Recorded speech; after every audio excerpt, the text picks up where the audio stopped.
Pessoal, tudo bem? Nós vamos fazer hoje a nossa última aula gravada, certo? Então, esse vai ser o último vídeo com conteúdo novo da nossa disciplina. Eu vou apresentar algumas ideias de dois novos autores, aliás, são três, né? Mas dois eu vou falar rapidamente, e o terceiro, que é o Perrenot, vocês já conhecem, devem ter visto outras coisas dele, mas ele tem uma concepção muito interessante em relação à avaliação escolar, ele faz uma análise muito pertinente, né, às questões da avaliação. Então, nós vamos encerrar a nossa disciplina com o texto do Perrenot. E aí, a partir do texto dele, eu vou propor uma atividade avaliativa e também vai ser a atividade que vai contar a presença dessa aula, certo? Mas eu vou explicar isso depois, ao longo do vídeo, e vou compartilhar com vocês também algumas explicações. Então, primeiro, a gente vai conversar um pouquinho sobre o Almerindo Janella Afonso, que é um pesquisador português, e ele fala sobre a questão da avaliação escolar a partir de uma perspectiva e de uma análise da realidade portuguesa. Porém, alguns elementos são muito pertinentes para a nossa realidade também. E a Ana Maria Saul, que ela trabalhou na PUC, não sei atualmente sobre ela, se trabalha, se não trabalha, qual é a situação, não sei se está vivo, se não está vivo, enfim. Não sei sobre ela atualmente, mas ela foi professora da PUC muitos anos, estudou a questão da avaliação e ela trabalhou muitos anos, se eu não me engano, 2 décadas com o Paulo Freire. Então, toda a base teórica dela é freiriana. Então, alguns conceitos, na verdade, não são novos para nós, porque ela vai beber lá no Paulo Freire para atualizar algumas coisas em relação à avaliação. E o Felipe Perrenot, depois eu vou explicar como que vai funcionar, vou falar rapidamente sobre o texto dele e vou mostrar algumas coisas para vocês também, tá bom?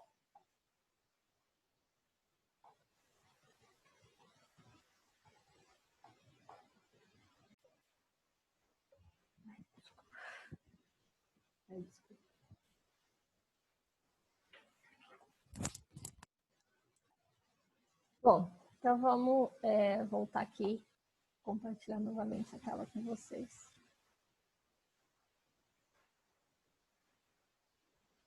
Então, o Almerindo Janella Afonso, no texto Políticas Educativas e Autoavaliação da Escola Pública Portuguesa, Apontamentos de uma Experiência, ele vai falar sobre essa questão da importância de uma autoavaliação.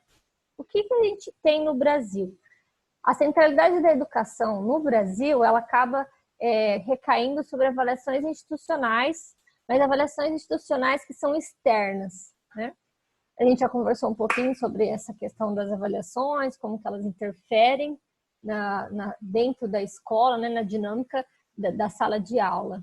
Então, a gente tem no nosso país essa avaliação institucional externa, né, que é o que ele fala, o observatório da qualidade da escola. Então, a partir dessa avaliação que vem de fora, as escolas são avaliadas e classificadas em boas escolas ou em escolas ruins, né? Lá em Portugal, eles têm o que eles chamam de autoavaliação, na avaliação institucionais. Então, existem orientações legais para o sistema educativo em termos práticos, né? O que tem que ser feito dentro da escola e que vão ser avaliados pela própria escola, né? Então, o próprio grupo tem que seguir esses critérios, esse sistema educativo e fazer uma autoavaliação. Não é uma avaliação externa, é uma avaliação interna. E ele fala que essa avaliação escolar, ela vai ser influenciada por diversos fatores. Políticos ideológicos, que nós temos discutido muito, né? Eu já falei várias vezes para vocês que a nossa opção política, a nossa opção ideológica, aquilo que a gente acredita, vai fazer com que nós optemos por determinado tipo de educação. Então, os fatores que vão influenciar na avaliação escolar são políticos ideológicos, são educacionais, são econômicos e são também culturais. Então, não adianta eu criar uma avaliação sistemática de fora, de longe, sem levar todos esses fatores em consideração.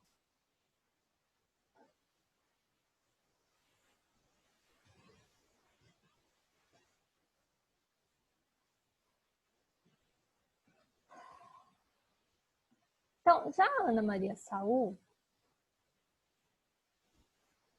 desculpa, não sei o que aconteceu aqui, mas por mim tinha mais uma tela. Deixa eu ver se desconfigurou.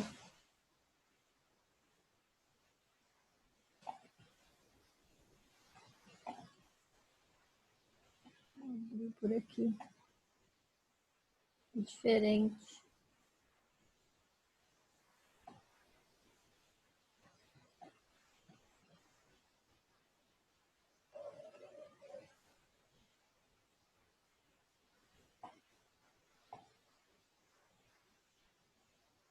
Ah, é porque eu usei alguns gráficos e não aparecem na internet, não sei por quê. Eu vou ler por aqui, eu acredito que vocês vão conseguir.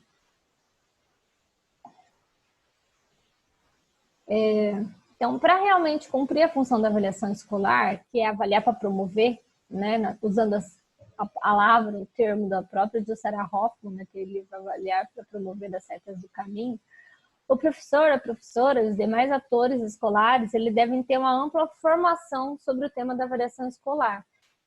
Por quê? Ele defende que não adianta você querer mudar todo um sistema, falar sobre a questão da avaliação escolar, tanto uma autoavaliação ou uma avaliação externa, se o professor não tiver uma formação muito ampla sobre o tema, que vai entrar a questão ética, metodológica, política, científica, pedagógica e organizacional. Então, às vezes a gente pensa na avaliação escolar como uma situação estanque dentro da dinâmica da escola, um momento em que vai haver uma avaliação daquilo que foi desenvolvido durante determinado período, mas na verdade a gente tem visto ao decorrer da nossa disciplina quantos aspectos estão por trás disso. E aí, o Almerindo Janella, ele fala sobre essa questão de que não adianta a gente achar que vai mudar a concepção de avaliação escolar se o professor não tiver uma formação muito ampla sobre o tema, que abrange tantas outras questões, né?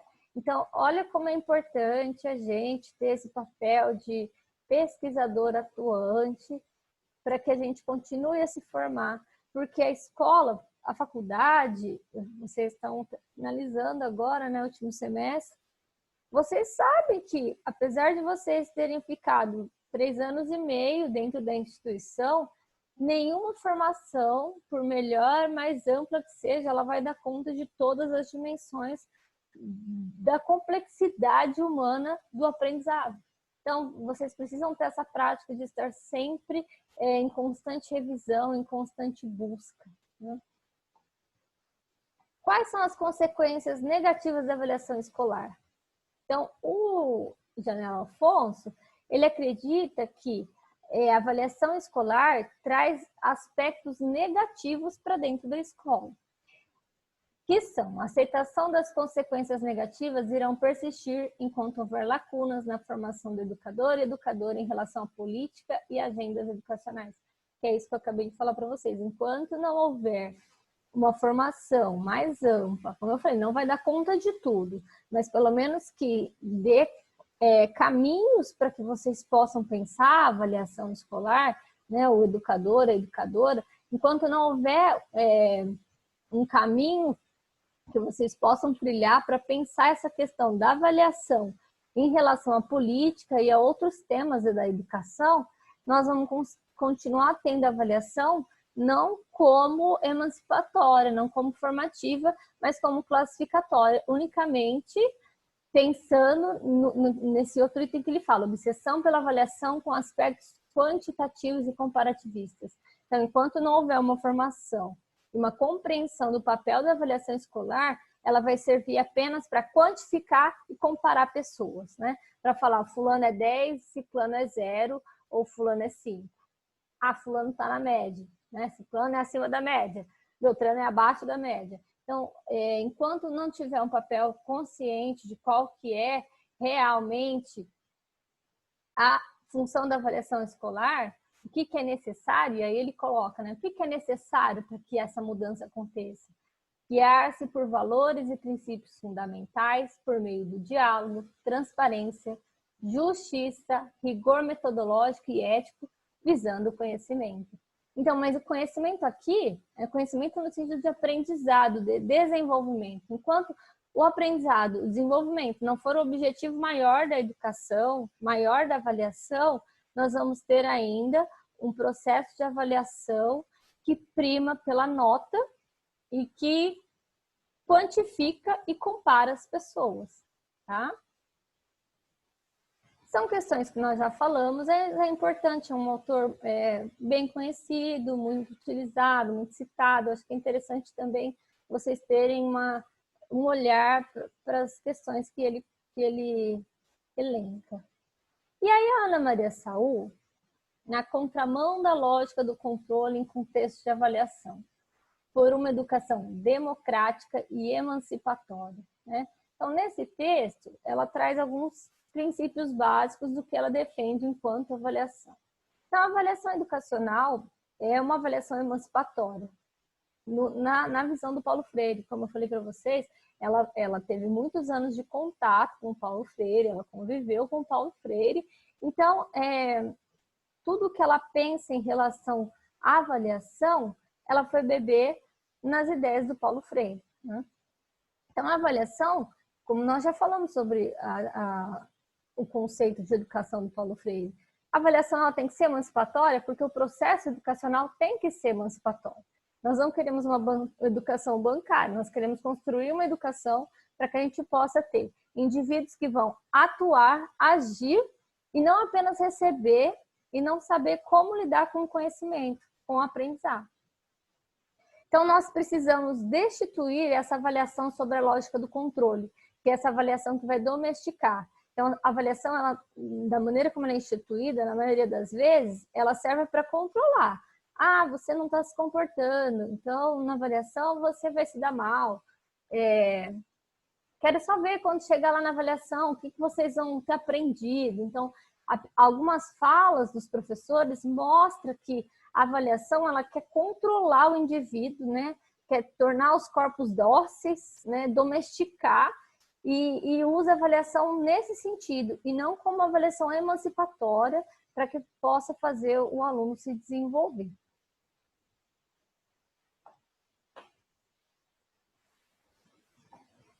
E aí a Ana Maria Saul, ela também coloca alguns itens que são essenciais para uma educação emancipatória, crítica e transformadora. Eu vou ler, não é nada novo para vocês, são questões que nós fomos conversando no decorrer da disciplina. Elas não aparecem única e exclusivamente nesse texto, elas já apareceram em textos de outros autores que nós estudamos, talvez não redigida dessa forma, mas ela já apareceu em outros momentos. Um compromisso com a educação democrática, objetivando práticas de inclusão e desenvolvimento de educandos autônomos. Valorização do educando como sujeito do seu processo de aprendizagem. Priorização dos aspectos qualitativos do desenvolvimento do educando. Proposta de relação pedagógica democrática e horizontal entre educador e educando. Proposta de relação pedagógica... duas vezes, desculpa. Valorização do processo e os resultados do ato de ensinar a aprender. Utilização de processos dialógicos e participativos. Objetivo de melhorar o processo de ensino-aprendizagem. Objetivo de replanejar a ação educativa. Então, ela resume muito do que nós já falamos. A avaliação ela tem que ser qualitativa e não quantitativa. Ela tem que entrar num processo democrático, de diálogo entre professor e aluno, não tem que haver professor está no pedestal e aluno está abaixo, né? Então, o professor fala, o aluno escuta, naquela relação de educação bancária, que a gente tem falado bastante, que é justamente um dos conceitos básicos da teoria do Paulo Freire. Essa questão de dialogar e participar, porque o aluno ele tem que ser ativo. Nós falamos bastante também que para o aprendizado acontecer, tem que ser uma proposta de educação ativa, participativa, né? E a avaliação, ela vai servir para quê? Para analisar como está acontecendo esse processo de ensino-aprendizagem e replanejar a ação educativa quando for necessário, quando o professor perceber, por meio da avaliação, que os objetivos que ele propôs inicialmente estão muito distantes do caminho que eles estão trilhando. Então, em alguns momentos, a avaliação vai fazer o professor replanejar todas as ações educativas. Então, a Ana Maria Saul e o Almerindo, eu nunca lembro o nome dele, Almerindo Janela Afonso, eles apresentam conceitos que nós já discutimos. Por que eu trouxe para falar aqui hoje com vocês? Porque são pensadores da área da avaliação educacional que eu acredito que seja interessante vocês conhecerem, saber um pouco sobre o que eles falam, né? A Ana Maria Saul, quando vocês pegarem o texto dela para ler, vocês vão ler com muita tranquilidade, porque, como eu falei, muitas coisas, pelo que vocês viram aqui também, nós já conversamos, além de que ela vai beber toda a teoria dela lá no Paulo Freire, não é nada novo para vocês. O Almerindo Janela Afonso, o que é diferente? O que ele traz de diferente? Essa importância da autoavaliação, da escola se autogerir, né? Dos próprios sujeitos que estão naquele espaço conseguirem olhar para a sua própria realidade e rever a sua prática. Então, ele traz esse conceito de autoavaliação que eu pelo menos das experiências que eu tenho, não conheço experiências exitosas nesse conceito de autoavaliação como ele traz aqui no Brasil. Tudo bem, a escola faz uma avaliação no final do ano, geralmente, cada semestre, no planejamento, existe um processo de autoavaliação, mas muito superficial, não da maneira como ele coloca, que é algo que tem, assim, termos práticos e legais, orientações legais. Isso nós não temos aqui no Brasil, ao menos por enquanto. Então, a Ana Maria Saul, o Almerindo Janela, a gente já conversou, certo? Agora, nós vamos falar um pouquinho sobre avaliação da excelência, a regularização das aprendizagens entre duas lógicas, que é do Philippe Perrenot. Eu vou postar o texto para vocês, está aqui na minha mão, né? Ele começa o texto dele muito fazendo uma pergunta. O que é o fracassado? Então, o aluno que fracassa é aquele que não adquiriu no prazo previsto os novos conhecimentos e as novas competências que a instituição, conforme o programa, previa que adquirisse. Então, houve um planejamento e aí foi determinado que em um tempo específico, os alunos todos deveriam adquirir aqueles conhecimentos, aquelas habilidades, aquelas competências. E aí o aluno que não conseguiu adquirir esses conhecimentos, essas competências que a instituição previu que ele adquirisse, esse aluno é o quê? É o fracassado. E como que a gente vai falar que ele é o fracassado? Nós vamos fazer o quê? Uma avaliação. E aí a avaliação vai dizer para ele, olha, você é um fracassado. Então, o Perrenot, ele traz uma outra vertente da avaliação, que é muito do que nós já falamos também, sobre levar em consideração o aluno, todo o processo de aprendizagem, todos esses conhecimentos lá que o Almerindo fala, né? Tem que saber a questão ética, política, estética, enfim, tem vários itens que os professores precisam levar em consideração. O Perrenot, ele vai mais a fundo nessa questão, partindo dessa ideia de que quando o aluno não alcança, ele é um fracassado. Mas por que ele não alcançou? É uma culpa do aluno? O que está por trás disso, né? A escola vai criar, então, uma hierarquia de competência. Então, existem os mais competentes e os incompetentes, que são aqueles que não conseguem as notas, né? Vamos dizer assim, as notas que deveriam conseguir.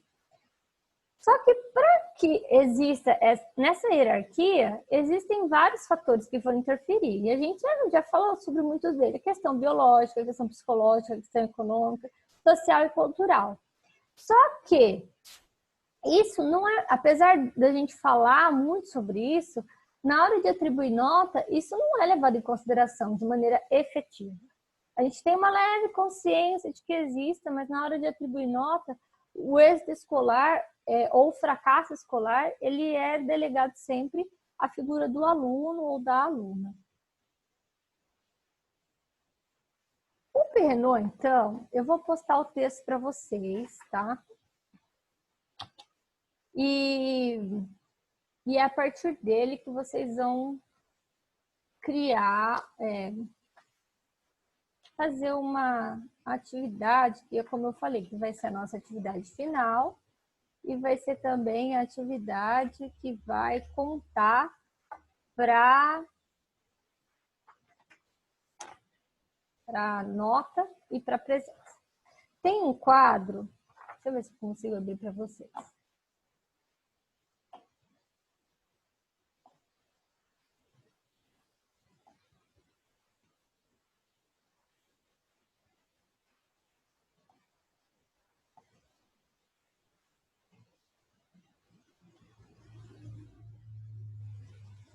Ó, então aqui é o texto, vou lá para o quadro.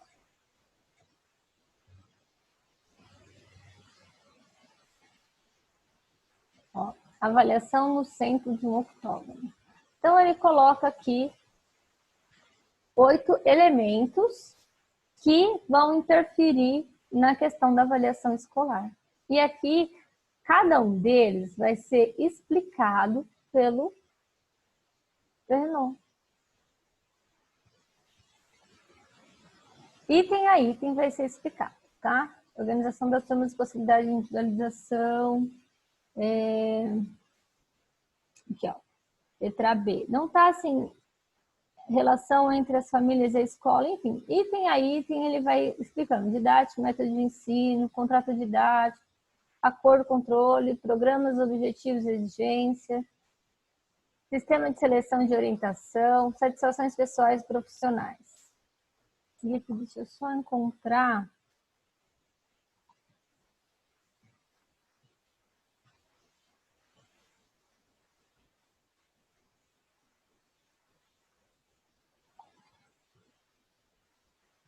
Só ficou faltando essa relação entre as famílias e a escola.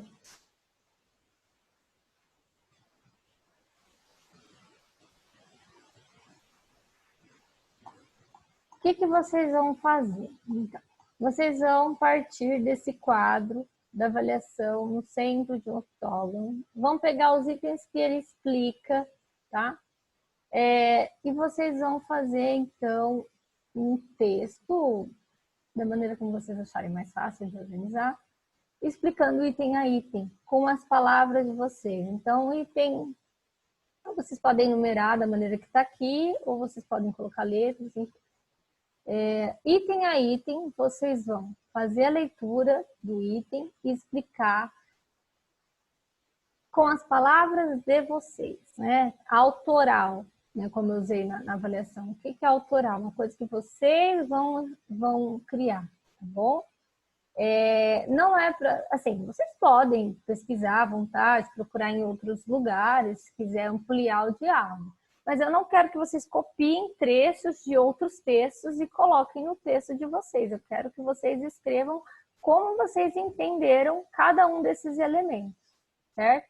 Então, eu vou abrir uma atividade hoje para que vocês possam responder. Porém, essa atividade vou deixar ela 10 dias para que vocês vão fazendo, porque aí seria até dia 8.